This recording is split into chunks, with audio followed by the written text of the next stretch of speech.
Muy bien, y estamos con Gustavo Córdoba, analista político, realiza asesoramiento político, obviamente para políticos, hizo boca de urna, hizo análisis, anunció el triunfo de Schiaretti en la provincia de Córdoba, asesoró y asesora a la renovación en la provincia de Misiones, y aprovechando su visita a Puerto Iguazú, Gustavo, bueno, para hablar un poquitito sobre las PASO, que ya estamos ahí en el próximo mes de agosto, y también de cómo estamos en Misiones para las próximas elecciones del 25 de octubre. Gracias por aceptar la invitación. No, gracias por invitarme, Mario. ¿Qué tal? Buenas noches. Bien, buenas noches. Bueno, en principio mucha gente dice, ¿qué pasa con las PASO?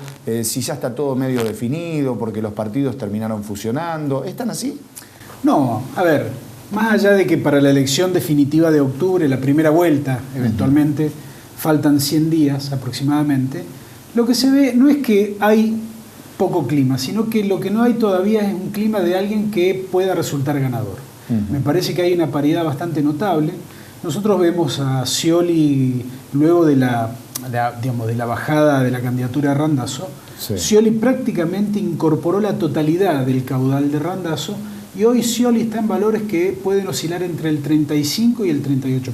Pero eso no le garantiza, digamos, en primera vuelta. No le garantiza la primera vuelta, ¿por qué? Porque lo que consigue Macri, que es cerca de un 28%, hay que agregarle eventualmente lo que hoy saca Ernesto Sanz, que es aproximadamente un 3% en todo el país, y lo que saca Elisa Carrió, también cerca de un 2%, con lo cual tendríamos a un Mauricio Macri eventualmente en términos del 34-35%, lo cual obligaría a Scioli a sacar más del 44% para que gane la elección directamente en primera vuelta. Un número realmente que yo veo hoy difícil de conseguir. Inclusive en una eventual segunda vuelta se ve una notable paridad. Se ve, por ejemplo, a Scioli que puede llegar a un 49% y a un Macri en un 48%. Es decir, que podemos ver cerca de noviembre, que va a ser el escenario de segunda vuelta, un escenario de notable paridad. Indudablemente que lo más importante que vamos a ver en los próximos días no es tanto la estrategia positiva que tengan tanto Scioli como Macri, sino las estrategias negativas que estas campañas tengan para con los votantes de Massa y de la Sota. ¿Y la función del gobierno en esto puede jugar a favor o en contra de Scioli, digo? A ver, claramente hay una tendencia de voto pro-oficialista en todo el país. Si uno analiza la totalidad de las elecciones que se han dado en todo el país hasta el día de hoy, salvo Mendoza, que cambió de signo político, sí. Cornejo es el actual gobernador electo, en el resto del país, todas las elecciones en todos los niveles, prácticamente el 95% ganaron los oficialismos. Esto claramente indica una cosa, que a Macri le va a resultar muy difícil tratar de conseguir una victoria, incluso en términos boxísticos. Es como cuando la corona, el que la tiene en situación de empate, se la queda el que la tiene. Me parece que en esto claramente hay una ventaja de Scioli. Se decía que Macri no llegaba en el contexto nacional porque era un proyecto de la ciudad autónoma de Buenos Aires. En esto, digamos, el macrismo avanzó, digamos. Yo creo que la gran llave que encontró Macri para desatar y abrir una enorme puerta fue el acuerdo con el radicalismo. La famosa convención de Gualeguaychú le permite a Macri aspirar a una representación territorial mucho más allá de los límites de la capital federal.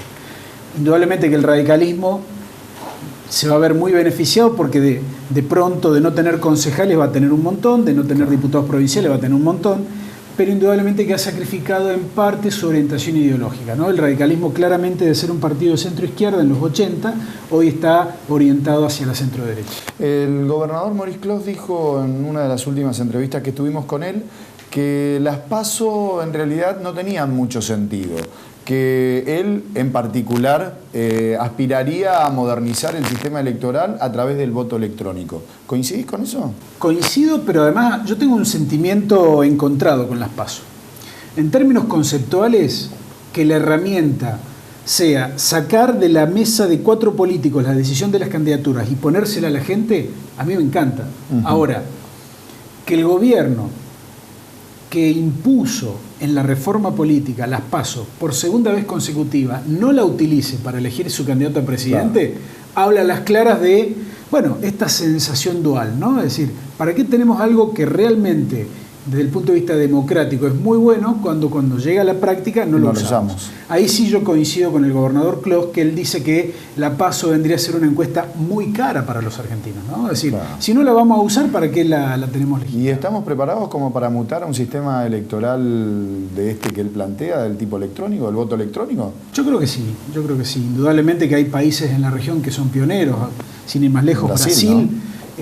La última elección presidencial eran las 9:30 de la noche y ya se sabía cómo habían votado los más de 100 millones de brasileños. Claro. Digo, me parece que la tecnología agiliza los procesos y me parece que algo de los escrutinios que genera mucha suspicacia y mucha sospecha es, una vez cerrada la elección, qué es lo que pasa con el escrutinio. Entonces, ese tiempo que va desde las 6 de la tarde hasta las 10:30 de la noche que no hay datos, bueno, es terreno de mucha especulación y creo que el voto electrónico sería muy bueno porque prácticamente lo eliminaría. Gustavo, ¿qué pasa en Misiones en particular?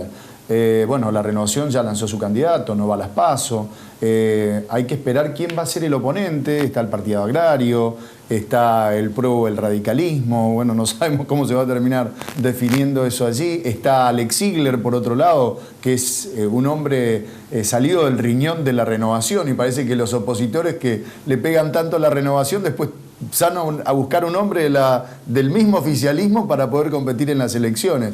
¿Qué es lo que va a pasar?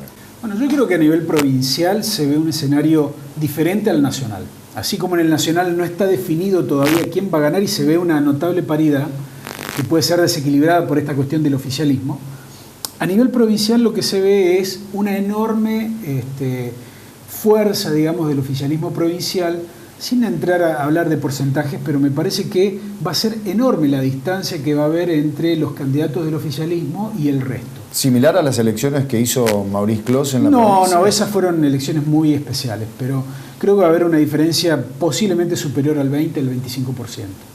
Que, a ver, esto es importante, porque me parece que desde la oposición hubo un error estratégico en la lectura del escenario provincial. Habida cuenta de que la Renovación ha sufrido distintas sangrías a lo largo de su trayectoria, nunca alguien desprendido de la Renovación ha logrado hacer pie en términos político-electorales. Sí, tenemos el caso de Poichín. Creo que en el caso de Ziegler lo que vamos a ver es eventualmente una frustración muy grande en términos electorales porque posiblemente él no supere el dígito en la intención de voto.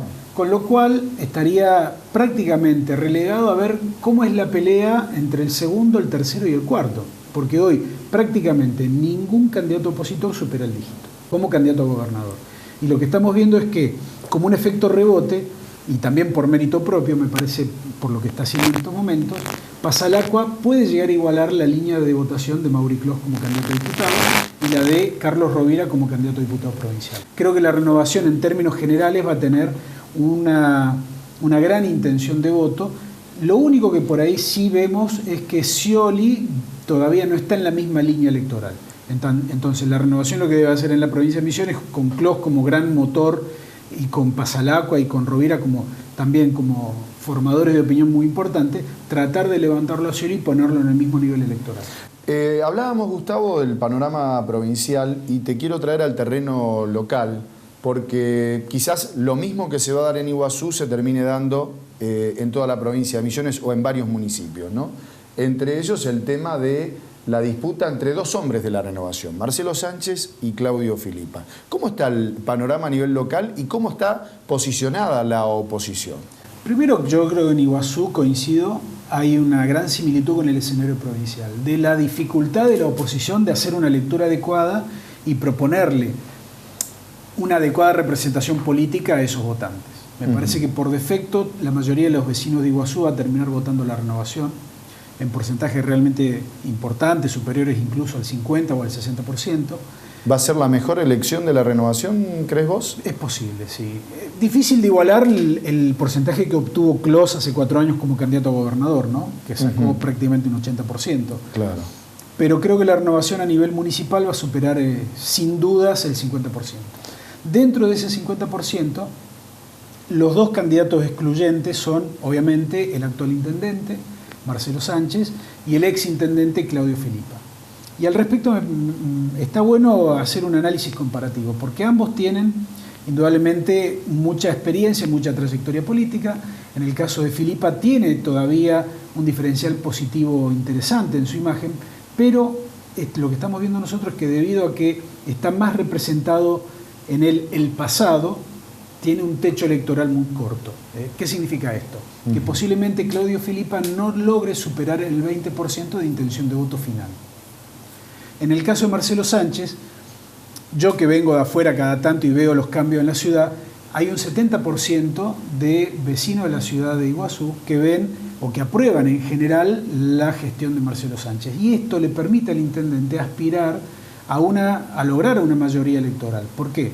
Porque evidentemente que el cambio que se ha notado en la ciudad de Iguazú habla a las claras de que Marcelo Sánchez aspira a ser 4 años más intendente y está mucho más emparentado que Filipa con el concepto futuro.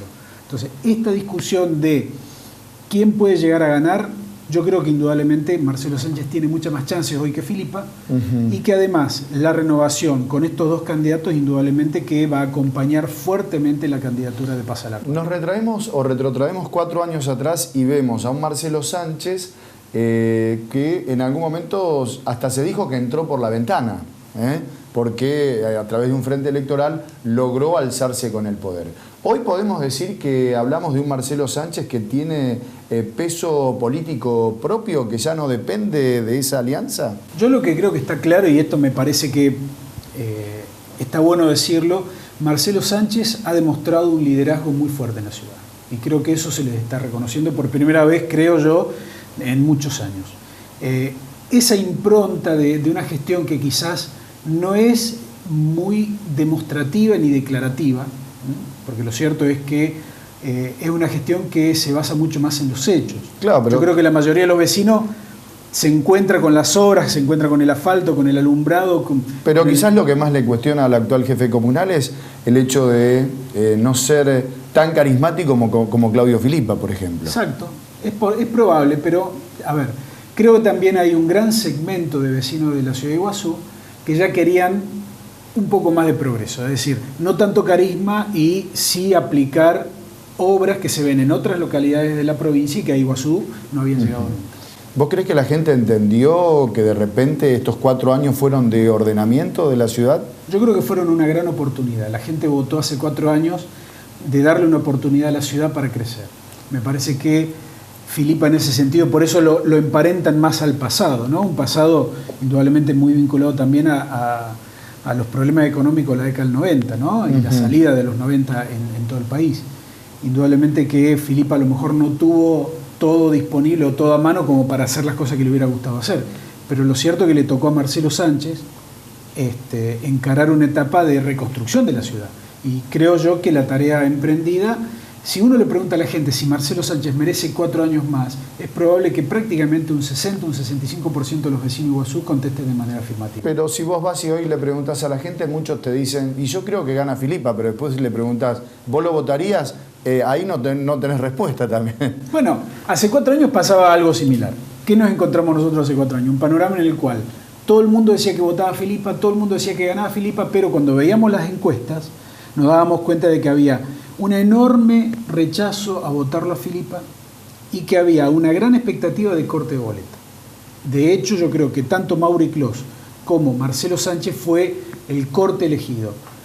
Y esto realmente nosotros lo detectamos porque en las encuestas notábamos que había mucha gente que decía que quería cortar la boleta, ¿no? Y me parece que ese fenómeno trasladado a hoy difícilmente se vuelva a dar. Creo yo que el hecho de que Marcelo se haya integrado a la renovación es un paso adelante y creo que eso le permite, digamos, al intendente aspirar a tener 4 años más. El hecho de que su grado de parentesco con Clos pudo haber jugado en distintos aspectos. Por un lado, positivo, porque iba aprendido, digamos, de la imagen positiva del gobernador. Pero por el otro también generó grandes expectativas, porque mucha gente pensó en obras hiperfaraónicas, ¿no?, que se venían para Iguazú, y no pensó que la ciudad se debía construir sobre la base de los propios recursos y de el propio ingenio de la comunidad, que más o menos es lo que se fue logrando y lo que se necesita avanzar hacia adelante. ¿Vos crees que el hecho de que Clos, bueno, no esté como cabeza de lista, está como cabeza de lista como diputado Clos nacional, es el gran va a traccionar motor, también sí, en esta... dudas, sin dudas. Clos es un imán electoral, le va a permitir a la Renovación tener porcentajes de votos realmente altos. Básicamente porque la gestión, y en esto volvemos a esta tendencia a votar oficialismos, las gestiones tienen que ser realmente malas para que la gente les vote en contra. Entonces, ante la evidencia de una buena gestión o de una gestión aceptable, es altamente probable que los oficialismos triunfen. Y en el caso de Clos, él deja la provincia de Misiones prácticamente con un 80% de imagen positiva, un 80% de aceptación popular, su gobierno. Y me parece que eso se va a traducir en votos. Muy bien, gracias Gustavo. No, gracias a vos, Mario. Muy bien.